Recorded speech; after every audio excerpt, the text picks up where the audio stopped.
Imagine this scenario. You have a job, you pay your bills, maybe you even save a little money each month. You don't feel rich, but you don't feel poor either. And yet, with each passing year, you feel like you're not making any progress. You're not broke, but you're not free either. You're not in crisis, but you're not winning either. Look, if you've ever thought, I'm earning more than before, but my life doesn't feel much different, or I'm doing everything right, so why am I not taking off? Then stick around because this is the rule of money that almost everyone discovers when it's already too late. And by the time they discover it, they've already lost years. My name is Brian, and I spend a lot of time thinking about money, financial mistakes, and how to avoid them before they silently ruin your life. If you're someone who earns money but can't seem to build wealth, feels like you're always halfway there, or suspects there's something important no one has explained to you about money, be sure to subscribe. And like this video if you ever think, that's me. Because here's the thing. Most people believe that money works like this. You earn more, you save more, and eventually you're free. It sounds logical, it's neat, it's convenient, and it's incomplete. In fact, according to data from the Federal Reserve, more than 60% of people earning above the average wage still live paycheck to paycheck. That means income isn't the primary problem. Here's where it gets really interesting. Money doesn't fail because of a lack of income. It fails because of timing. And that's the rule no one tells you. The rule is this: money that isn't moved correctly at the right time becomes worthless. It doesn't matter how much you earn. It doesn't matter how disciplined you are. If you use money too late, you lose its greatest power. And that power isn't spending, it's seizing time. Consider this real-life example.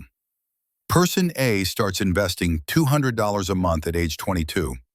They do this for 10 years and then stop completely. Person B doesn't invest anything until age 32. Then they invest $400 a month for 30 years. Who ends up with more money? With an average annual return of 8%, Person A ends up with more money despite having invested less than half. This is what most people don't realize. Money invested early is worth dramatically more than money invested late. And it's not linear, it's exponential. Now you might be thinking, Brian, yeah, I know, compound interest. No, that's not the point. The point is why people don't act when they should.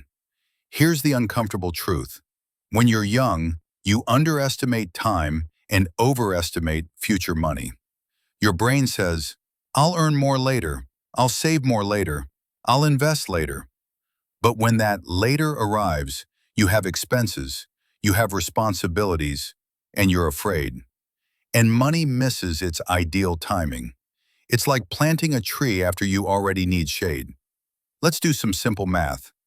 $1,000 invested at age 20 at 8% becomes approximately $21,700 at age 65. $10,000 invested at 40 also becomes $21,700. 10 times more money, same result. That should bother you a little. It bothers me. Because nobody tells us this clearly. Most people do this. First they get organized, then they stabilize, and then they invest. But the correct order is different. Investing isn't the final step, it's the initial step. Waiting until you're ready is the most common way to be late. Here's the hard part. Most people discover this rule when they're already 35, have fixed expenses, and can no longer take risks. And then they say, if only I had started earlier. That earlier is what you're seeing now. So, what to do with this information? Simple, actionable steps. 1. Invest something, even if it's a little, now. 2. Prioritize time over amount. 3. Automate decisions so that fear doesn't decide for you. 4. Don't wait to feel ready, because preparation comes after you start, not before. Look, you don't need to be perfect. You don't need to earn a lot. You don't need to understand everything. You just need to not be late. Because money forgives mistakes, but it doesn't forgive lateness. If this video made you think, damn, no one ever explained this to me like this, give it a like and subscribe, because here we talk about money the way it really works, not the way we were told it works. See you in the next video.